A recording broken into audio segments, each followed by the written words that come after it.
Hello everyone, good morning. কেমন আছো তোমরা সবাই? আশা করি তোমরা সবাই খুব ভালো আছো আর আমিও খুব ভালো আছি। পিএসসিটি ব্লগে তোমাদেরকে সবাইকে আবার অনেক স্বাগত জানিয়ে ব্লগটা শুরু করছি। আর এখন দেখছো ভোরবেলা ৩:১৬ বাজে। এত ভোরবেলা ঘুম থেকে ওঠার কারণটা হয়তো সবাই জানো না, আমিও জানতাম না। এটা কিন্তু আমি বিয়ের পরেই জেনেছি আর এখন আমি নিজেই সেটা করছি। তো বাপের বাড়িতে এসব নিয়ম আমার নেই। তো শ্বশুরবাড়িতে যেহেতু নিয়ম আছে, কিন্তু শ্বশুরবাড়িটাই তো হয় একটা মেয়ের নিজের বাড়ি। তো সেটা আমরা নিজে থেকেই মানি, কিন্তু সেটা আমার দিন শেষে কিন্তু আমাদের নিজের বাড়ি হয় না। পরিচয় যখন দিই তখন কিন্তু আমার বাড়ি বলতে পারি না, তখন বলতে হয় শ্বশুর বাড়ি কোথায়। কেউ যদি জিজ্ঞেস করে শ্বশুর বাড়ি বলতে হয়, না হয় বলতে হয় স্বামীর বাড়ি। তো নিজেদের বাড়ি বলে আমাদের হয়ই না। প্রত্যেকটা মেয়ের কিন্তু বিয়ের পরে ঠিক এরকমই জীবন একটা হয়। তো আমিও তার ব্যতিক্রম হয়নি, আমারও সেই সবার মতো একই পরিস্থিতি। নিজের নয় জেনেও কিন্তু নিজের মতো ভালোবাসি, নিজের মতো থাকি। নিজের হবে না যে জিনিসটা জানি, সেই জিনিসটাকেও কিন্তু নিজের বলেই মানি। তো শ্বশুরবাড়ির নিয়ম যখন আছে তার সাথে তো আমাকেও সেই নিয়মটা পালন করতে হবে। তাই আমি এখন ভোরবেলা উঠে গেছি। ঘুম থেকে ওঠার পরে মা বলেছিল বাসি কাজ কমপ্লিট করে নিতে, তাই বাসি কাজটা আগে কমপ্লিট করে নিলাম। যেমন ঘর মোছা ছিল, তার আগেই মা দেখছি বাকি কাজগুলো সব বাইরে উঠোন ফুটন ঝাড় দেওয়া সেগুলো মা করে রেখেছিল। তো ঘরের মধ্যেটা আমি একটু মুছে নিলাম, তারপরে একটু নিজেও ব্রাশ করে নিলাম। তো বাইরেটা দেখো কত অন্ধকার, দেখে হয়তো তোমরা বুঝতেই পারছো। তো আমি দেখছিলাম যে কোথায় কে উঠেছে। তো প্রচুর আওয়াজ হচ্ছিল, সবাই একটু ভোরবেলা উলু দিচ্ছিল, কাঁসা ঘন্টা এসব বাজছিল। তো ঘুমটাও সেভাবে আসছিল না, অনেকক্ষণ থেকে আমি জেগেছিলাম। তো মা ডাকার পরেই তারপরে কিন্তু আমি উঠেছি।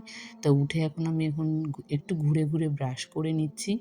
তারপরে মা আবার বলল যে বাসি জামাটা একটু চেঞ্জ করে নিতে বলল। এইসব নিয়ম কিন্তু আমার বাপের বাড়িতে নেই, তাই আমি কিন্তু জানি না। তাই মা আমাকে বলে বলে দিচ্ছিল কি করতে হবে। তো ঘুম থেকে উঠে আমি বাসি কাজটা কমপ্লিট করে নিয়ে তারপর বাসি জামাটাও চেঞ্জ করে নিলাম। আর মা ভোরবেলা স্নান করেছিল, কিন্তু আমি স্নান করিনি। যেহেতু মাম্মামের ঠান্ডা লেগে যাবে, তার সাথে কিন্তু আমারও একটুতেই ঠান্ডা লেগে যায়। তাই মা আমাকে স্নান করতে বারণ করলো। মা বলল, "তুই শুধু দেখ কি করতে হয়, তাহলে আমি যখন না থাকবো তাহলে তুই দিতে পারবি।"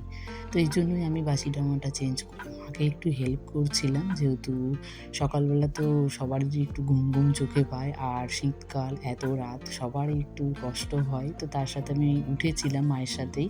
তো মাকে একটু হেল্প করছিলাম। তো এখানে যে চালের গুঁড়োটা ছিল, সেই চালের গুঁড়োটা আমি একটু ভালো করে জল দিয়ে গুলিয়ে দিলাম মাকে। আর মা এখানে ফুল, প্রদীপ, ধূপ এগুলো সব জ্বালাচ্ছিল। তার সাথে কাঁসা ঘণ্টা সব কিছুই লাগে। তো মা জোগাড় করে একটা থালার মধ্যে নিয়ে নিচ্ছিল। তারপরে দেখো এখানে একটু আমাদের যে ঠাকুর ঘর আছে, ঠাকুর ঘরে একটু দেখিয়ে নিল, যেহেতু এটা নাকি হয় পৌষ সংক্রান্তির দিনেই হয়। তো আমি ঠিক জানতাম না। তো আমার বিয়ে হয়েছে অনেক দিনই হয়েছে। তো বিয়ের পর আমার সেভাবে পৌষ মাসে থাকা হয়নি। তো আমি জানিও না। আর এই নিয়ম আমি প্রথম দেখছি, নিজেও দিলাম। বেশ ভালো লাগছিল। তো মাকে এখানে দেখছিলাম আর মা আমাকে বলল, "তুই শঙ্খটা বাজা, আর বাকি যা যা নিয়মগুলো আছে সেগুলো আমি করছি।" সবাই আমাকে বলছিল যে এটার নাম নাকি আলেয়া। তো আমি ঠিক জানি না। তো সবার শুনে আমি বললাম। আর বন্ধুরা, তোমরাও সবাই জানিও তো কমেন্টে যে তোমাদের ওখানে কোথায় কার কেমন নিয়ম আছে আর এটার নাম কি বলে। তো আমি আমার বিয়ের পরে এটা প্রথমবারই দেখলাম, তাই একটু দেখে অবাকই হচ্ছিলাম আর নামটা শুনেও একটু কেমন লাগছিল। তো তোমরাও জানিও তো যে তোমাদের এখানে কার কার এই নিয়মগুলো আছে। আর মেন হচ্ছে এটাকে বলে নাকি সূর্য দেবতাকে পুজো করা। তো এটা সূর্য ওঠার আগেই আমাদেরকে দিয়ে কমপ্লিট করে নিতে হবে যা যা নিয়ম আছে। তো মা এখানে বাইরে একটু সূর্য দেবতাকে দেখিয়েই এখানে বাইরে যা যা দিতে হয় সেগুলোই দিল, চালের গুঁড়ো দিয়ে, কাপ দিয়ে। তো এসব দেখতে খুব ভালো লাগছিল। তার সাথে একটু আমাদের তুলসী মন্দিরেও দিয়ে দিল। মা দিচ্ছিল আর আমার দিতে খুব ইচ্ছে করছিল, কিন্তু আমি যেহেতু স্নান করিনি তাই এসব আমি দিলাম না। তো মা বলল যে আমি ঘরের দুয়ারে মা দিয়ে এসেছে। তো আমি একটু চেষ্টা করে দেখছিলাম যে আমি পারবো কিনা, আর দেখে আমার খুব ভালো লাগছিল, তাই আমার দিতে খুব ইচ্ছে করছিল। তো মা বলল যে ঘরের সামনেটা আমাকে দিয়ে দিতে বলল, তাই আমি দিচ্ছিলাম। তো বেশ মজা লাগছিল দিতে, আমার তো খুবই ভালো লেগেছে। নাকি পরের বছর থেকে কিন্তু আমি এই নিয়মটা পালন করব। তো তো দেওয়া তো কমপ্লিট হয়ে গেছে, আর এখন দেখো বাজে 4:06, মানে পুরো 1 ঘন্টার কাছাকাছি এই সময়টাই দিতে হলো। তো নিয়মটা পালন করা কমপ্লিট হয়ে গেল। তো কথা বলতে পারছিলাম না এখানে, মাম্মাম যেহেতু ঘুমাচ্ছে। মাম্মাম কিন্তু এতক্ষণ ঘুমাচ্ছিল, যেমন আমি লাইটটা ঘরের অফ করে দিয়েছি তেমন কিন্তু মাম্মাম ঘুম থেকে উঠে গেছে। তো আমি এখানে লাইট জ্বালিয়ে আবারও দেখছিলাম, তো তাকাতে পারছিল না। তো এখানে এই যে বাবা মেয়ে দুজনেই ঘুমাচ্ছে। সেই যে ভোর 4:06 সময় শুয়েছি, তারপরে আর ঘুমই ভাঙেনি, কখন যে সকাল হয়ে গেছে বুঝতেই পারিনি। এভাবে যদি ভোরবেলার দিকে ঘুমানো হয় কিংবা সকালের দিকে যদি একটু ঘুমায়, তাহলে কিন্তু কখন যে সকাল হয়ে যায় সেটা কিন্তু বোঝাই যায় না। আমি আজকে ঘুম থেকে উঠেছি যেন সকাল 9টার সময়। 9টার সময় উঠে এখানে দুজনের জন্য চা করে এনেছি, তার সাথে কিন্তু মাম্মামও চা খাচ্ছিল। তো মাম্মামেরটা চা না, যেহেতু মাম্মামের একটুতেই ঠান্ডা লেগে যায়, তো তাই ওর ঠাম্মি ওকে প্রতিদিন বাসক পাতা, তুলসী পাতা এসব সবগুলো রস করে দেয়। তো আমরা যেহেতু গুড চা মর্নিং খাই, বলো। মাম্মামও একটু চা খেতে চাই, তাই মাম্মামকে এটা দেওয়া হয়। Good morning. Good morning, tata বলে দাও। Tata. Hello everyone, good morning. তো সেই সকাল 4:10 ঘুমিয়েছি, এখন বাজে 9টা। তো তারপরে মামামকে ঘুম পাড়াতে প্রায় 1 ঘন্টা লেগে গেছে। তো 5টার সময় ঘুমিয়েছি, ঘুম থেকে আর ঘুমই ভাঙছিল না। তো সেই করে এখন এই যে 9টা বেজে গেছে। তো এখনও রান্নাবান্না কিছুই বসাইনি, কোনো মতে উঠে মামামকে একটু খাইয়ে ওকে স্কুলে পাঠিয়ে দিয়েছি। মামাম এখন ওর পাপার সাথে স্কুলে গেছে, আর আমি এখন রান্নাবান্নার কাজগুলো শেষ করবো। ভেবেছিলাম যে ঘুমাবো না 5টার সময়, তো দেখছি না এত তাড়াতাড়ি ঘুম থেকে উঠে কী করবো। আজকে তো সেভাবে রান্নাও কোনো কিছু নেই, কারণ আগের দিন ইসকন মন্দির থেকে সব নিয়ে এসেছে, মানে অনেক রকমের প্রসাদ এনেছে, তো সেই সবজিগুলো সবই আছে।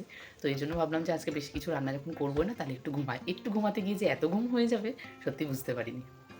তো যাই হোক, চলো টাটা। এই যে এইসবগুলো তো ভোরবেলা দিয়েছিলাম, সকালবেলা ঘুম থেকে উঠে দেখি সব শুকিয়ে গেছে। আর যদি মাম্মাম উঠে থাকতো তাহলে তো এগুলোর কিছুই থাকতো না, সব দফা রফা হয়ে যেত। তো মাম্মাম ঘুমাচ্ছিল, তার ফাঁকে কিন্তু এগুলো সব শুকিয়ে গেছে। আর শুকানোর পরে দেখতে যা লাগছে না, তার মধ্যে ফুলগুলো দেওয়া আছে, আরও বেশি ভালো লাগছে। তো সারাদিন আর কোনো ভিডিও শ্যুট করিনি, যেহেতু ভোরবেলা উঠেছিলাম তো শরীরটা একটু কেমন লাগছিল আর ঘুমিয়েছিলাম। তার মধ্যে একটু সন্ধেবেলায় প্রচণ্ড মাথা যন্ত্রণা করছিল, কিন্তু আমার যাওয়ার একটু ইচ্ছে ছিল না। মেন উদ্দেশ্য ছিল আমার ডক্টর দেখাতে যাওয়ার। তো তার সাথে ভাবলাম যে আজকে যেহেতু নবদ্বীপে যখন এসেছি, তো নবদ্বীপে আসলে কিন্তু আমি সবসময় বজরংবলীর সঙ্গে দেখা করে তারপরে যাই, নিজের মনটাকে একটু শান্ত করি। তো তাই আমি আজকেও এসেছি, যখন শরীরটা আমার যতই খারাপ হোক, আমি যখন এত কাছে আসতে পেরেছি, আমি কখনোই ওর সাথে দেখা না করে আমি যাব না। তাই আমি বজরংবলীর কাছে এসেছি, নিজের যত দুঃখ কষ্ট থাকে আমি বজরংবলীকেই বলি। তো বজরংবলী আমার সব কথা শুনে আমার মনটাকে পুরো শান্ত করে দেয়। তো একমাত্র সুখ বলো, শান্তি বলো, আমি এখানে আসলেই পাই। আর দেখো এতদিন আমি বজরংবলীর কাছে আসি, কিন্তু কোনো দিন আমি দেখতে পারি না যে কখন পুজো হয়। তো ভাগ্য আমায় কেমন টেনে এনেছে দেখো, আমি আসবো না আসবো না করে কিন্তু রাত্রি 8:30টার সময় আমি ডক্টর দেখাতে এসেছি। তার সাথে কিন্তু আজকে দেখার মতো আমার সুযোগ হয়ে গেছে। তো আজকে প্রচুর লোক হয়েছিল, যেহেতু মাম্মামকে এই ঠান্ডার জন্য নিয়ে আসেনি আর খুব কান্না করছিল মাম্মাম, এই জন্য আমাকে আরও তাড়াতাড়ি বাড়ি আসতে হয়েছিল। পুজোটাও আমি সম্পূর্ণ দেখতে পারিনি। আর যেহেতু প্রচণ্ড মাথা যন্ত্রণা করছিল, তাই একটু আমাদের এখানে যে ফেমাস চায়ের দোকান আছে, তো সেই চায়ের দোকানের বর একটু আমাকে চা খাওয়াতে নিয়ে এসেছে। আর তার সাথে একটু মন মেজাজটাও ভালো ছিল না, তাই বর বলল যখন মেয়েকে যখন নিয়ে আসেনি, তো চলো দুজনে একটু সময় কাটিয়ে চা খেয়ে আসি, তাহলে তোমারও ভালো লাগবে। তাই আমি দুজনে মিলে গেলাম, আর সত্যি গিয়ে মনটা ভরে গেল। মানে চা খেলাম, তার সাথে অনেক লোকের সাথে দেখা হলো, গল্প হলো। তো এখানে দেখো আমি চা খাওয়ার পরে আমি এটাই দেখানোর জন্য আমি ভিডিওটা করেছি, যে কেমন দেখো আমরা প্রয়োজনের সময় কিন্তু জিনিসটাকে ব্যবহার করি, প্রয়োজন বলুন শেষ আমি হয়ে গেলে আজকে কীভাবে পুচকে ছুঁড়ে ফেলে খাচ্ছি। দিই। কে এনেছে বললো? পাপা।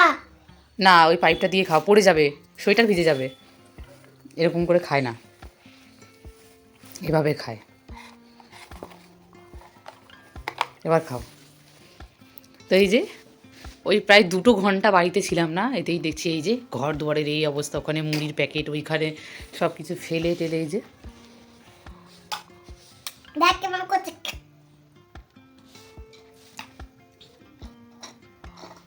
যাই হোক, প্রচুর ঠান্ডা লেগে গেছে এসে, আর প্রচণ্ড মাথা ব্যথা। তো মাঝখানে চাটা খেয়েছি বলে একটু ভালো লাগছিল।